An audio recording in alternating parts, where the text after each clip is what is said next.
Abidjan Cocody le jeudi 6 mars 2023, la Côte d'Ivoire célèbre la Journée internationale de la langue maternelle édition 2023. Le thème de cette édition 2023, l'éducation multilingue, une nécessité pour transformer l'éducation.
Je voudrais, au nom donc de la directrice générale de l'UNESCO, Mme Audrey Azoulay, ainsi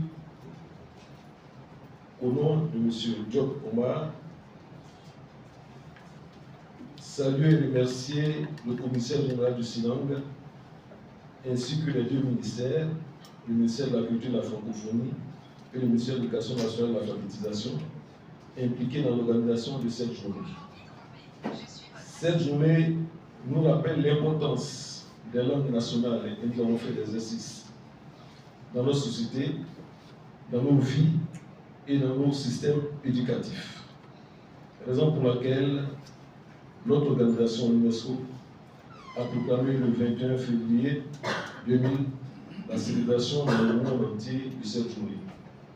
Chaque année, donc, la directrice générale de l'UNESCO adresse un message pour la célébration de la dite journée. Je vais à présent délivrer le message de la directrice générale Azoulay lors donc, de la célébration de la Journée internationale de la langue maternelle le 21 février 2023. Donc, juste un mois, moins d'un mois, dont le thème est l'éducation multilingue, une nécessité pour transformer l'éducation. Bien sûr, l'éducation au sens holistique. Le message est ainsi libellé, et je cite, « Alors que l'éducation fondée sur la langue maternelle est essentielle pour accompagner un individu vers son plein épanouissement et transmettre les patrimoines linguistiques, 40% des élèves dans le monde n'ont pas accès à l'éducation dans la langue qu'ils parlent, qu'ils comprennent le mieux. Une telle situation nuit gravement à l'apprentissage, à l'expression culturelle, comme à la construction de liens sociaux et fragilise profondément le patrimoine linguistique de l'humanité. Il est donc crucial que cet enjeu linguistique soit pris en compte dans la nécessaire transformation de l'éducation que l'UNESCO a portée tout au long de l'année 2022 avec un point d'ordre qui est donc le sommet sur la transformation de l'éducation convoqué donc par le secrétaire général des Nations Unies, M. Antonio Guterres, en septembre dernier, donc septembre 2022, et auquel les agences de Côte d'Ivoire, l'UNICEF et l'UNESCO ont contribué donc à animer. Cet impératif nécessité, tout d'abord, nous donne donc une meilleure collecte des données qui permettront de mener des actions spécifiques et adaptées. Mais cela passe surtout par une prise de conscience plus générale de la valeur aussi irremplaçable que fragile de la diversité linguistique et culturelle mondiale. Car chacune des plus de 7000 langues que compte l'humanité porte en elle une conception unique du monde des choses, des êtres, une manière de penser, de sentir, si bien que chaque disparition d'une langue constitue une perte irrémédiable. Dans ce contexte, la décennie internationale des langues autochtones 2022-2032, dont l'UNESCO est chef de file, constitue une opportunité de mobilisation importante pour la communauté internationale, afin bien sûr de sauvegarder un pan de la diversité culturelle mondiale. C'est également tout le sens de cette journée internationale, célébrer ces manières de dire le monde dans sa multiplicité. Et nous avons fait des exercices, bien sûr, aujourd'hui.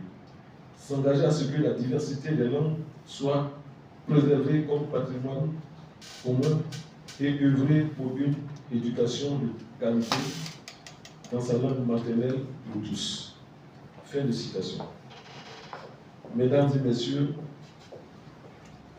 l'UNESCO se réjouit de l'engagement de l'État du Côte d'Ivoire à travers ces deux ministères et de celui des organisations de la société civile telles que le SINANG, qui se mobilisent pour la promotion des langues maternelles. Notre organisation reste disponible pour vous apporter son expertise dans ce processus, afin que le monde, et je dirais la Côte d'Ivoire, puisse garder cette mosaïque de langues, cette belle diversité culturelle de notre patrimoine commun. Pour terminer, je tiens à remercier les différents ministères ainsi que les acteurs de ce secteur, et particulièrement le SINANG, avec en tête son commissaire général, qui œuvre à la promotion et l'insertion des langues maternelles dans le système éducatif et la pérennisation des identités culturelles des communautés et des peuples. Je vous assure de notre engagement personnel et du soutien du bureau UNESCO à Abidjan dans la promotion des langues maternelles en Côte d'Ivoire. Je vous donne lecture de l'allocution de Madame le directeur de l'alphabétisation des adultes, des jeunes et des enfants empêchés que je représente. Mesdames et messieurs, en vos rangs, grades et qualités, la communauté éducative est heureuse de prendre part à la célébration de l'édition 2023 de la Journée internationale de la langue maternelle. Je voudrais, avant tout propos, vous souhaiter la cordiale bienvenue. La présente édition marque un tournant dans notre approche des langues maternelles, car depuis 2016, le ministère de l'Éducation nationale, celui de la culture et de la francophonie, avec le bureau UNESCO Abidjan, le ministère de l'enseignement supérieur ainsi que des organisations de la société civile s'associent pour la célébration de la Journée internationale de la langue maternelle. Pour nous, à l'Éducation nationale, le thème de l'édition 2023 est particulièrement éloquent. L'éducation multilingue, une nécessité pour transformer l'éducation. Comme vous le constatez, ce thème convoque un ensemble de valeurs qui nous sont chères dans la mise en œuvre de notre politique éducative nationale. Ce thème met l'accent sur l'épineux problème du choix de la ou des langues d'enseignement. Mesdames et messieurs, honorables invités, l'enseignement primaire en Afrique subsaharienne exclusivement en français met en échec scolaire de nombreux enfants, ce qui augmente le nombre de déscolarisés. Pour réduire cette difficulté imputable à la langue d'enseignement, en l'occurrence le français, le gouvernement a diligenté une mission d'évaluation des initiatives privées de l'ONG Savane Développement du professeur Saliou Touré relative à l'utilisation des langues nationales que sont le malinké et le sénufo dans les apprentissages au préscolaire et primaire à Koléa dans les années 90, qui elles-mêmes se sont inspirées des recherches du mathématicien et professeur de linguistique Khaled Haït Amou avec le projet Nord à Dakar. Au vu des résultats probants de ces expérimentations, le gouvernement de Côte d'Ivoire, dans un souci de réduire le taux d'échec scolaire imputable en grande partie à la langue d'enseignement, a décidé d'introduire les langues maternelles dans le système éducatif comme médium des enseignements-apprentissages. C'est à cette fin que le projet École intégrée PEI a été créé en 2001. Il fonctionne actuellement avec 10 langues nationales représentatives des 4 grands groupes linguistiques de la Côte d'Ivoire, ainsi que le français comme médium. Pour conforter ce choix, la Côte d'Ivoire a adhéré en 2015 à l'initiative École et langue nationale en Afrique et l'Afrique de l'Organisation internationale de la francophonie, OIF. Avec l'utilisation des 2 langues, les blocages psychologiques dus à l'utilisation unilatérale du français comme seul médium sont évités. La chance est ainsi donnée à tous les enfants en âge d'aller à l'école, notamment en zone rurale, d'être exposés à un enseignement de qualité permettant d'augmenter le taux de réussite scolaire. Ce choix est crucial, notamment pour les enfants issus du monde rural, ce qui il concourt à valoriser la compréhension et la créativité en s'appuyant sur l'ensemble des expériences acquises dans leur milieu social natif. De plus, la promotion de l'usage conjoint de la langue maternelle et de la langue française présente des avantages multiples au plan pédagogique, linguistique, cognitif et culturel. Par ailleurs, une évaluation des acquis des élèves des écoles pilotes Élan en Côte d'Ivoire, faite par le programme d'analyse des systèmes éducatifs de la Confémen, PASEC, en juin 2021, indique des résultats probants. C'est avec une impatience légitime que nous attendons le panel, qui sera animé par des personnalités du monde de la recherche linguistique dans notre pays autour des 3 sous-thèmes indiqués. Ces experts confirmeront la justesse de nos choix en la matière. Mesdames et messieurs, je profite de cette occasion pour féliciter nos spécialistes nationaux, dont ceux de la direction de la pédagogie et de la formation continue, les linguistes de l'Institut de linguistique appliquée ainsi que l'équipe technique nationale Élan Côte d'Ivoire. Ils ont su matérialiser sur le terrain notre volonté d'utiliser les langues nationales dans le système éducatif ivoirien comme langue partenaire du français.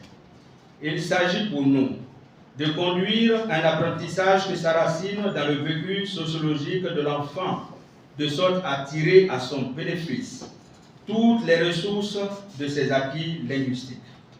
À cette étape de mon propos, je veux saluer l'action et l'appui des ministères de la Culture, de la Francophonie et celui de l'enseignement supérieur, ainsi que l'UNESCO, de même les organisations de la société civile, nos partenaires naturels sur ce projet. Avec vous, nous partageons la conviction que les langues nationales portent l'identité première de notre nation. En elles foisonnent les vibrations de nos sciences, de nos arts, en un mot, notre génie national. Merci à tous les participants à cette JLM 2023 pour votre implication dans la défense des langues nationales. Votre présence à cette cérémonie en témoigne avec éloquence. Mesdames et messieurs, honorables invités, à la vérité, toutes les langues sont susceptibles de véhiculer le savoir, pourvu qu'elles soient suffisamment documentées. Toutes, elles contiennent des charges émotives, les valeurs morales et éthiques caractéristiques du genre humain. Mesdames et messieurs, en Afrique, le multilinguisme est une réalité quotidienne. Il est le socle de la vitalité de nos sociétés locales. Nous restons persuadés que le multilinguisme n'est pas un obstacle au dialogue des cultures, au partage du savoir, à la plus-value apportée par les langues internationales de grande diffusion qui deviennent des langues partenaires. En célébrant ensemble la langue maternelle, langue de première socialisation de l'enfant, nous réaffirmons l'idée que toutes les langues, qu'elles soient de communication internationale, régionale ou locale, constituent un élément important de l'identité des individus et des peuples.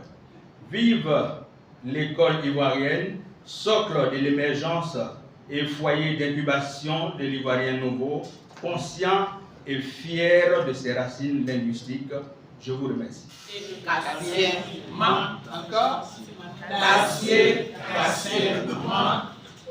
Bravo.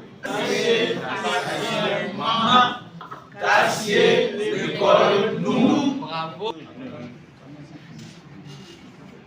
Oui, chaque pays s'organise comme il peut. Pour célébrer cette journée, il fallait mieux nous organiser pour pouvoir donc tenir ce jour qui est important pour toutes les langues du monde. La Côte d'Ivoire ne peut pas rester donc en marche. Il faut pouvoir comprendre que toutes les langues sont maternelles. Donc il n'y a pas seulement que les langues africaines qui ont des difficultés pour décoller. Donc le français, l'anglais, toutes les langues du monde sont des langues maternelles. Et c'est cela que nous fêtons aujourd'hui. Une prise de conscience pour dire que la langue est importante. C'est elle qui nous permet de communiquer là où nous sommes. C'est dans la langue que se cachent donc les secrets d'un peuple. Celui qui ne comprend pas sa langue maternelle, ma foi, a déjà des difficultés. Sur le plan éducationnel, sur le plan de la socialisation, il est important de parler sa langue.